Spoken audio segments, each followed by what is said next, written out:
We just asked, well, when is real multiplayer going to come? And they said, oh, it's going to come.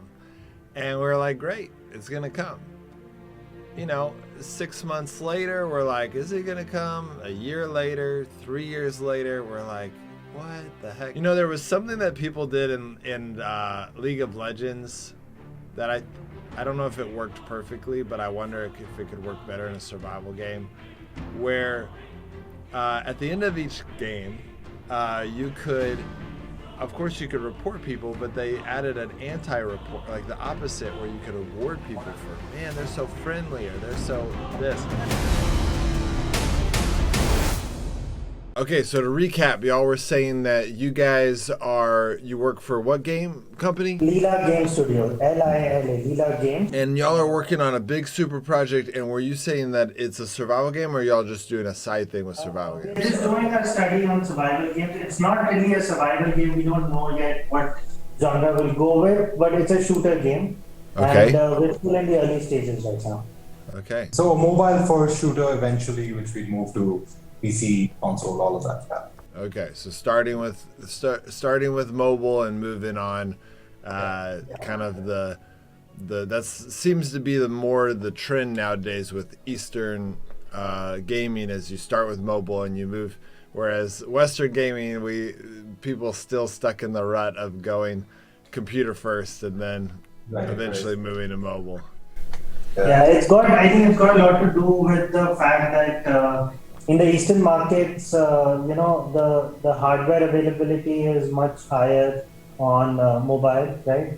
That's why mobile gives you the biggest market initially, and then moving to PC becomes easier when you've proved out your economics and everything on mobile. Yeah, that makes sense. Okay, so I guess I could just jump into the questions. Okay. You've played a lot of Last Day on Earth. Your channel is full of those videos. You're quite the expert. And now you're making videos on Frostborn. So, yeah, just like, what did you think about the game Frostborn? I saw on the channel that you really liked it. And maybe specifically you can tell us what delighted you about the game and some improvements over Last Day on Earth that maybe you want to talk about. I started with Last Day on Earth. That was the start of the channel, and honestly, I didn't expect it to go so well. I liked the idea of making a video, and so I was playing Last Day on Earth, and it was kind of a fun little phone game. It was very innovative at its time. In 2017, there weren't a lot of serious games on the phone. I mean, there was some, but it was rare. And so the idea of getting in there and getting the resources, it was a pretty simple game at the time. I mean, it was really just Bunker Alpha and a few other smaller things, but it was mainly just Bunker Alpha. And I got a good technique for doing Bunker Alpha. It was making me very wealthy in the game very quickly, and so but also in Last Day on Earth, and this is one of the things that made them successful, and I don't necessarily say that I would recommend doing this, but it is something that needs to be known. It is part of what made Last Day on Earth so successful. They had a lot of things that weren't actually in the game. It looked like they were in the game, but they weren't. They had boats and helicopters that you could craft, and they weren't actually in the game. The resources for those things weren't in the game. So it brought a lot of people to YouTube, including myself. Hey, how do I get titanium? And turns out titanium doesn't actually exist in the game. And back then there was a lot of trolls on Last Day on Earth YouTube. They would say, here's how you get titanium, and they would make up something, and the video would explode in views because people were like, oh, that's what I want. But it was just a total scam. They were just messing with people. But there was one serious gamer. His name was Boyax Gaming. Sadly, his channel got deleted later on. But he really did try to give good information. And I looked at his tutorial for Bunker Alpha, and my technique was quite a bit better. I saved a lot of resources, and so I thought, you know what, I should make a YouTube video. And I was learning Spanish at the time, so I named it Jugando con Fuerza. My character's name was Fuerza because I was trying to be immersive in learning Spanish. And the channel exploded because people were desperate for information. But I think the point of that is that because there was so much misinformation about the game, it was created by the devs themselves. It brought a lot of people to YouTube, and because it brought a lot of people to YouTube, it brought a lot of attention to YouTube. It created people wanting tutorials and these different things. So it's a combination of the game was very innovative for its time. In fact, it got the Google Award in 2017 as the most innovative game. It wouldn't get that nowadays. Nowadays, there's very advanced mobile games. Last Day on Earth is pretty archaic in some sense, even just 5 years later. But back then, it was innovative, and so that combination of it being so innovative and so excited, so seeming like a pretty hardcore game, and I would say even being a hardcore game, also being a free-to-play game. It was you could get everything without spending money. The only people that spent money back then were people that just didn't know how to succeed at the game without spending money. So one of the points that you're making is that they showed a lot of things which were not there in the game initially, right? But do you think that was intentionally, they were doing that intentionally without having any intention to put them in the game later on? Or were those things added in the game later on? And they were just testing it out as a placeholder? I would say there's a mixture. I think that they put them in there to show how big the game could become, with helicopters and stuff. But I think they also realized, if I add a helicopter, what is the point, and what is the benefit of that's going to actually bring to gamers? And they were just in over their head, and they called the game a beta game, and I still call it a beta game. But basically, I think that there is a mixture, and really that in and of itself isn't the only thing that made Last Day on Earth successful. As you can see with Frostborn, because they did the same thing in Frostborn, they did the same thing with Grimsoul, and there's other games that I think Kafir, well, I know actually now that Kafir has funded other games beyond just the Kafir games, like Westland Survival. Some of those games, Kafir is sponsoring these other game companies to create similar games, and in all of them they do this. They follow this formula on every single game. They add stuff that isn't there. They will add some of it later, but some of the stuff is so advanced it's never going to show up. I don't think it's ever going to show up in the game, and it might break the game even if it did, because for example, a helicopter, what benefit, like what are you going to do if you make a helicopter in the game? It either, what the devs said with the ATV, which they did eventually add, they're like, if we add the ATV, it doesn't really add much to the game.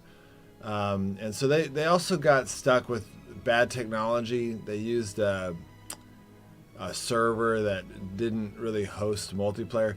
But here's another thing that made Last Day on Earth successful, and it pains me to admit this, but Last Day on Earth being single player, there's an issue with casual gamers in the world right now, where they want multiplayer because multiplayer feels real, but they also want to win more often than they would if it was true multiplayer. And so big games have noticed this. This isn't just Last Day on Earth that noticed this. They've created bots in their games to booster everyone. Everyone wins more because you kill a bunch of bots and then you move up to higher ranks, and people get confused and they think, oh, I'm pretty good at this game.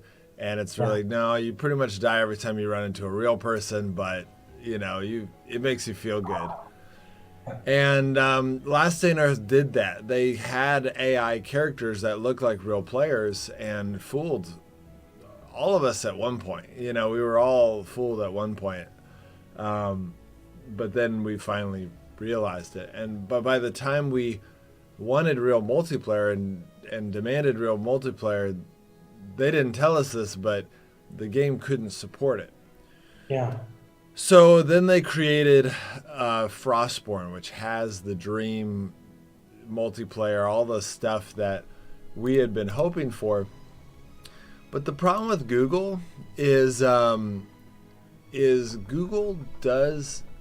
likes to promote what's already working. Yeah, so on that point, basically what you're saying is, and this is something I've felt as well, if you are a single player game, right, it's much easier to be pay to win. So it's much easier to build monetization in your game, which if it was a multiplayer game would make it pay to win, right?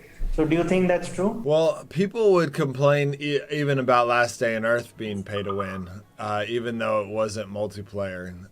It definitely makes it harder when you spend money. It makes it harder for the free-to-play player when someone else spends money and can easily beat them.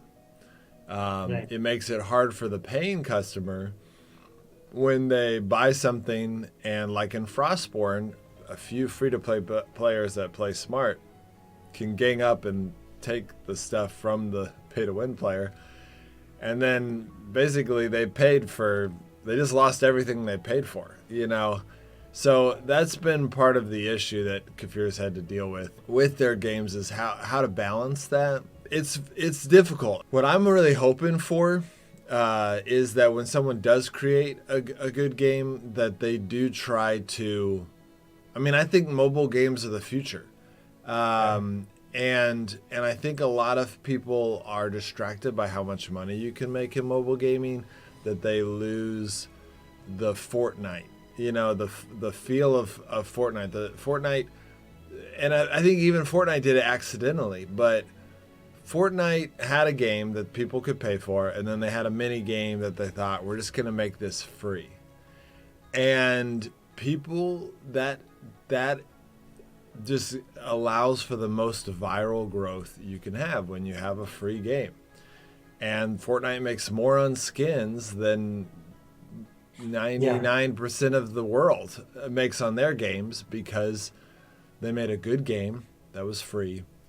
And it wasn't even their main game, but it became their main game. Everyone, when they think of Fortnite, they don't think of the original game anymore. They think of the Battle Royale. A little bit more on Frostborn. So, for example, I have some numbers in front of me. Frostborn did $2.67 per install, average revenue per install. Okay, whereas Last Day on Earth did $1.04. So, what this basically tells us is people, okay, so 130 million downloads for Last Day on Earth, 6 million downloads for Frostborn. But $1 per install on Last Day on Earth, and $2.67 per install on Frostborn. So people are downloading less, but they're willing to pay more and spend more in the game, right? So what do you think they did differently to create something like this? Well, I would say the first thing. Well, yeah. I mean, this is y'all are saying my jam. Like I love talking about this. This is something I pointed out to Kafir, that Frostborn's making more per download. It is something that is. Well, there's a few things. One, with Last Day on Earth, it just feels like if you spend money, it's going to be a drop in the bucket. Like, I spent some money, and I got some wheels for an ATV. You know, like, I mean, it just feels like, what if I'm going to spend money, I'm going to have to spend hundreds to get anywhere. That's part of the nature of this very grindy, which has changed. It wasn't that way when it exploded, but where it is now, it's a very long grind to get to the top. And so you spend money and you're not going to get that far. Whereas Frostborn, you buy a set of gear and you've got a set of gear. Like, you can now go do a lot with that. Now, the tricky thing with Frostborn is you can also lose that gear really quickly.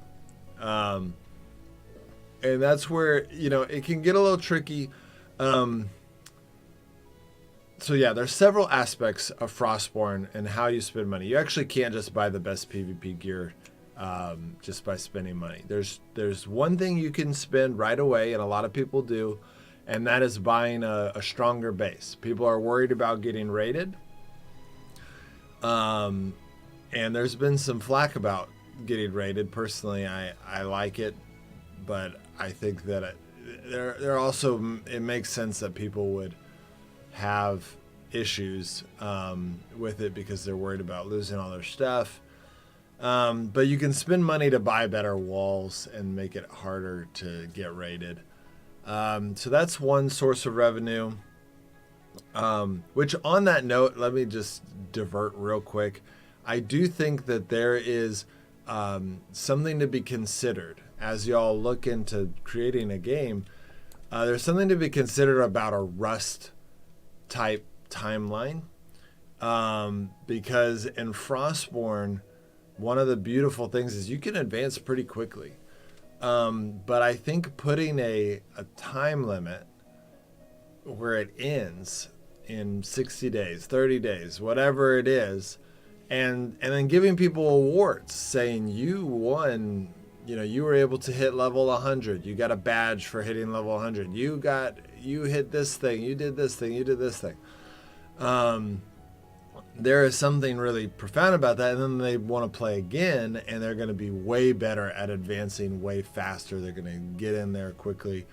I'm not saying do that for every server, but I do think having some servers to where it is, like if you took out the intense grind things like level 4 classes and runes and stuff like that out of Frostborn, you could do that with Frostborn. Because I'm experienced with the game, I could start a new account and have all the best gear within a few hours. It's all about knowledge of the game. Something that would take a new player that doesn't know what they're doing months to get to, I could do in a few hours.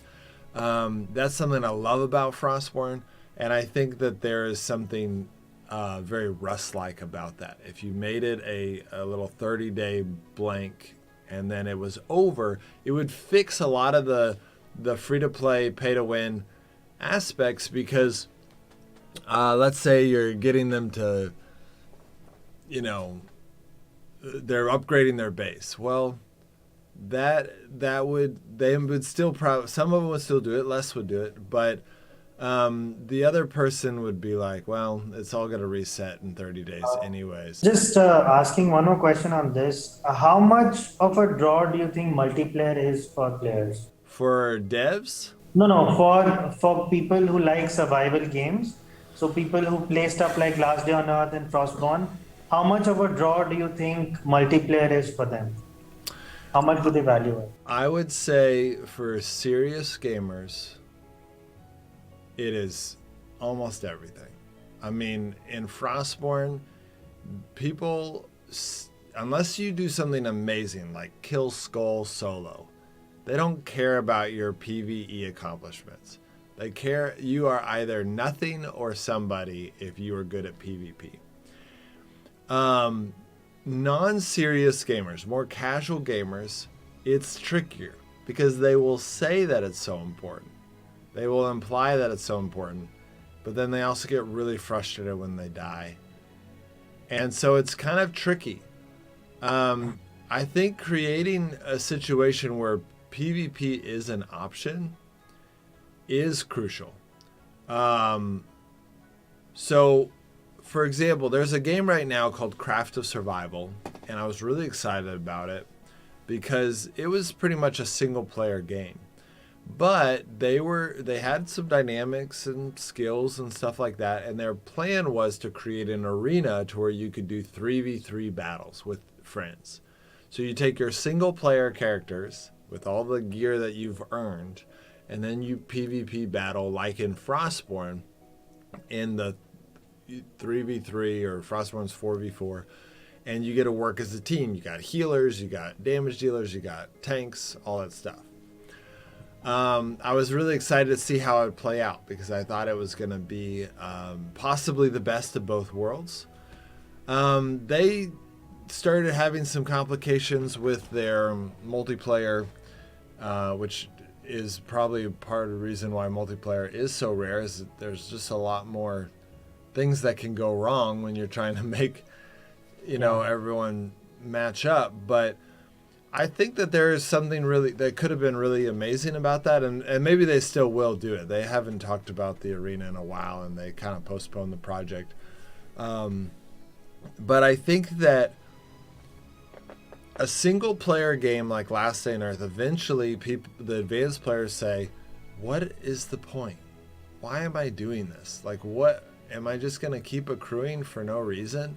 Whereas when you add a PvP element, PvP mini games, which is personally I think even better than just an arena, having games that you can play, zone of control, these different things, where you get to use the gear that you've been farming for. You got this legendary thing that you've been working at, accomplishing.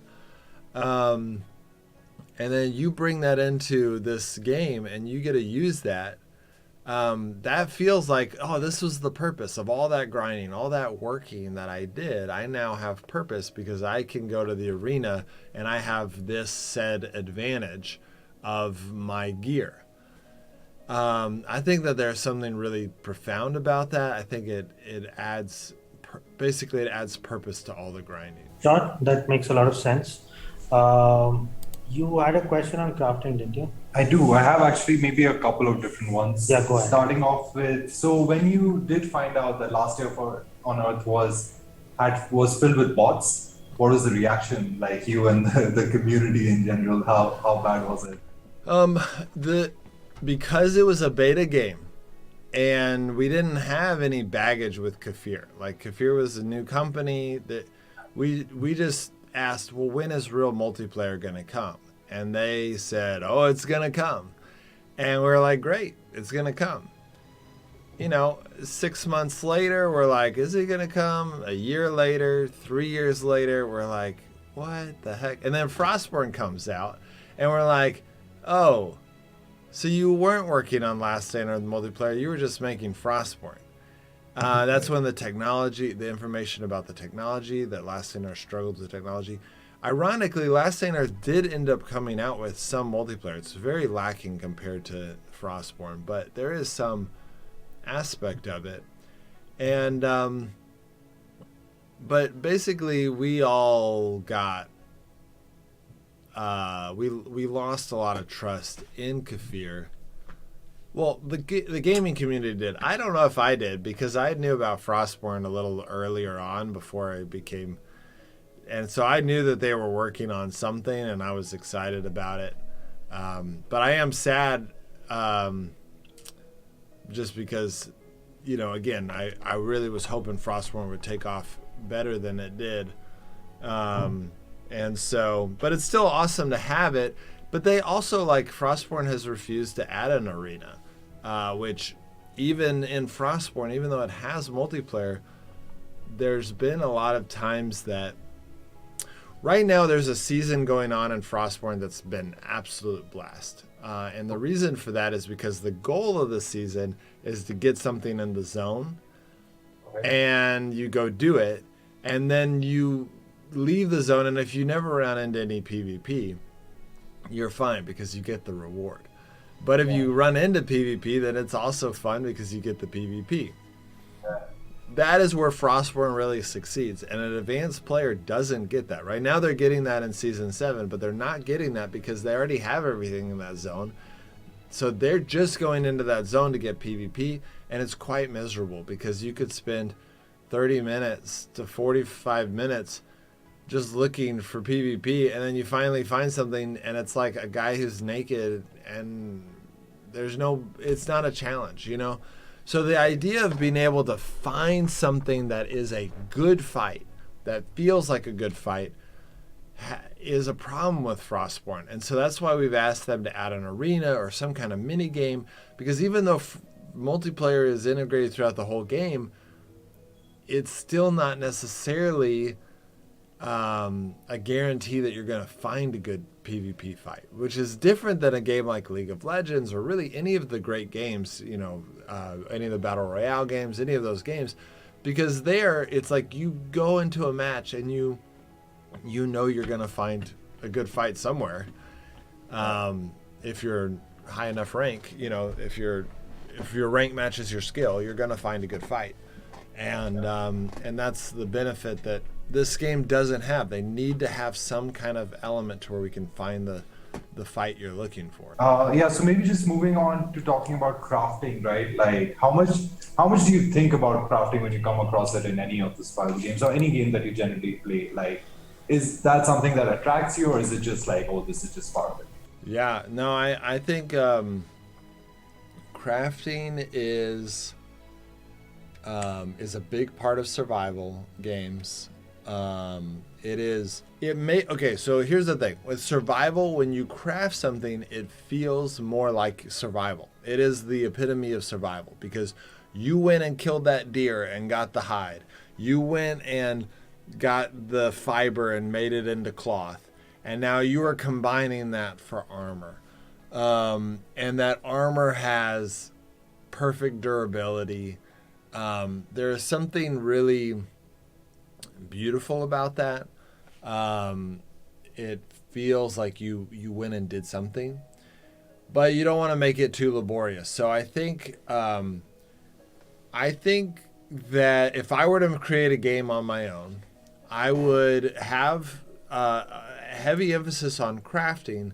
But then once you craft something, I think I might add an option in every workbench to put my old item in there and add some materials for a significant discount to just increase its durability back up. That way, when I craft something, it's like, no, this is the item that I crafted. It's mine, and I'm not going to lose it unless I'm foolish with it, But then again, that's not always necessary. Maybe that's just for more advanced stuff, because newer stuff, like sometimes it's easy to just go back and get with the scaling. I'll just go get 2 more leather and make another one, So it really does require quite the balance of things. And I think that part of what I was saying earlier about Last Day on Earth and Frostborn being really good in the beginning, I think they got the balance really good in the beginning. Maybe some things about like shooter games. So as you know, we're working on a shooter game ourselves. And I saw on your GCF channel you've got those top 10 shooter games and stuff like that. What is something that you look for when you're looking at a new game, especially shooters? What would be like the thing to catch your Yeah, and also, do you play any of these looter shooters? So, for example, have you played Vigor or Lost Light? Have you played any of these games? And that Yeah. and what I asked. Yeah, I was really big into Lost Light. I loved it. What did you call it? A Vicar shooter? Looter shooter. So you go into a map, you loot things, you extract out. So like Tarkov. Yeah. Okay. Yes. No, I really fell in love with Lost Light there for a while. I really enjoyed that a lot. So I would say, let's see. What do I look for?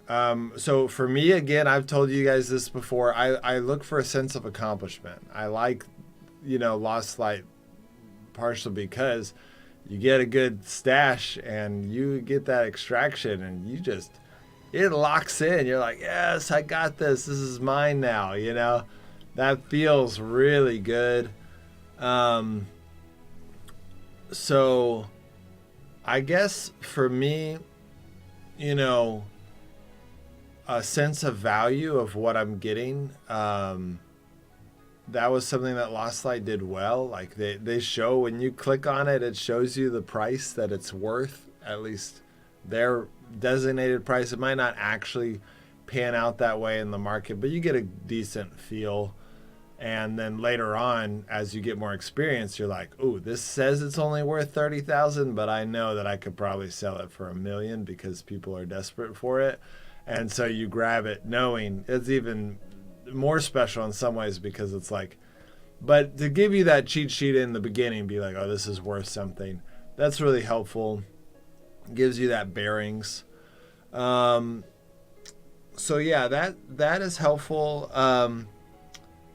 Lost Light's another one where they kind of buff the success by adding a bunch of bots in there, so that you feel like, oh yeah, I've killed like 4 things. But I love in Lost Light they tell you, oh, you've killed 12 bots and 2 humans. Like you know what you're accomplishing, and I like that because it's not like they're trying to be like, ooh, is it a bot or a human? It's like, no, I know what I killed, but it's still like that was. So they basically blend the PvE and PvP aspect of the game, and it was pretty seamless. Honestly, I really loved how, I'd be shooting a guy and I knew it was a bot, but I also knew that my gunfire might attract a real player to come by and check out what's going on. And so I couldn't just kill a bot thinking, oh, this is fine, it's not going to be an issue.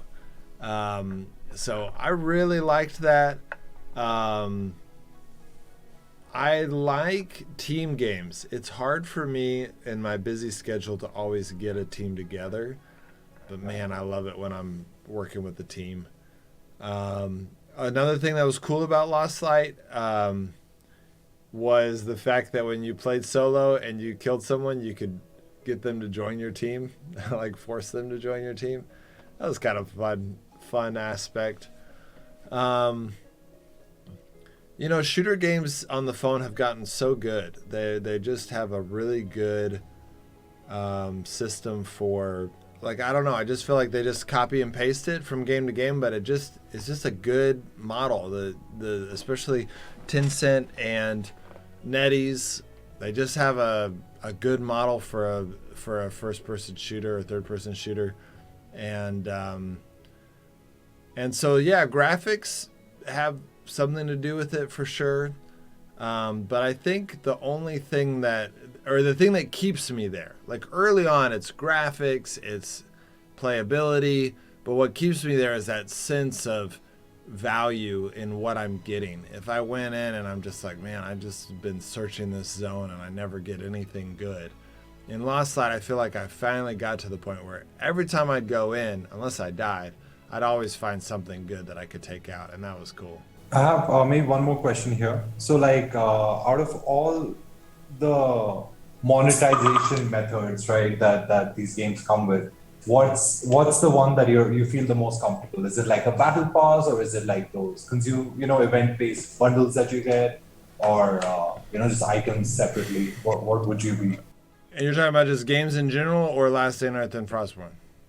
In general. Yeah, I think in general. In general. Okay. I think that so battle passes are not all created equal, right? Last Day on Earth and Frostborn create battle passes where they give you, amazing stuff in the game, the best stuff in the game. That's not the same as battle pass that gives you skins, and so I think that I would break it down into those four things. The video I shared with you, okay.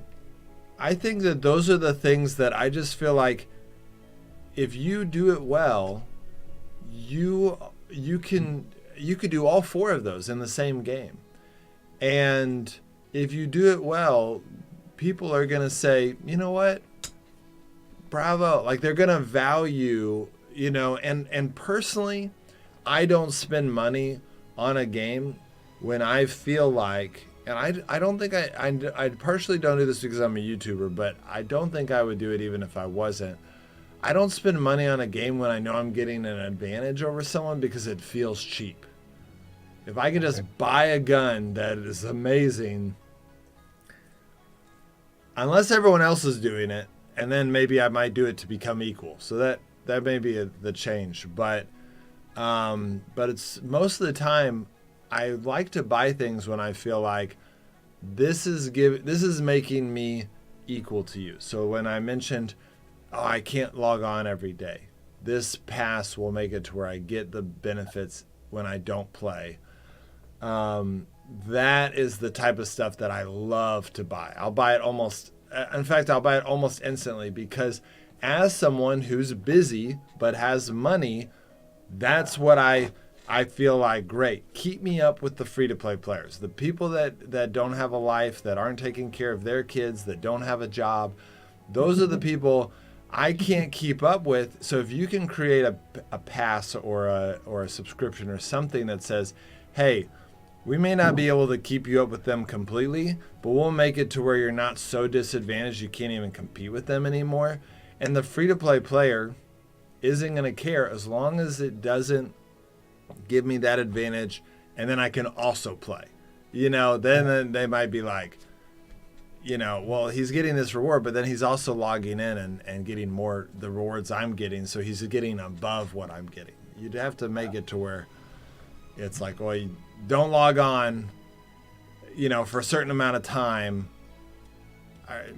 I'm sure there's a way to make it more simple. So that would be the number one thing I would spend money on right away. There was something that people did in League of Legends that I don't know if it worked perfectly, but I wonder if it could work better in a survival game, where at the end of each game, you could report people, but they added an anti-report, like the opposite, where you could reward people for, man, they're so friendly, or they're so this. PlayStation as well, yeah. And when I got the friendly award, like it created a badge on my account, man, I wore that thing with pride. Like, I loved, and it eventually got discontinued, and they let it stay there for a while, and then it got even more special because no one else could earn it. But then eventually it went away. But it was cool, and I wonder if there would be a way to create more stuff like that in a survival game where, man, this person was nice to me, click, hey, they were nice to me, and then it shows up on a badge at some point. Or no, is that like, this is your persona? Well, no, I go by Fuerza, which is my gamer name. Okay.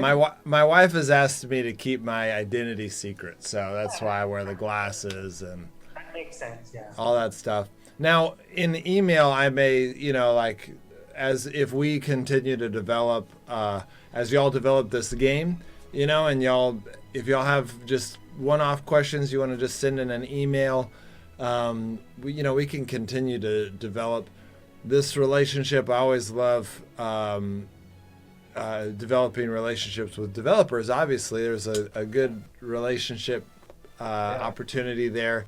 And so as y'all develop your game and y'all work with it, feel free to ask me more questions. And then if y'all have early release, I'm good at keeping games secret. I kept Frostborn secret for a year before it was released. No one knew about it, even though it was really painful to talk to all my Last Day on Earth subscribers who were desperate for multiplayer, and I'm literally playing Kafir's multiplayer game on the side, and I can't tell them about it. It was very painful, but I can keep the secret, and so then help you guys out whatever I can, and then maybe if I love your game, I'll promote it on my channel.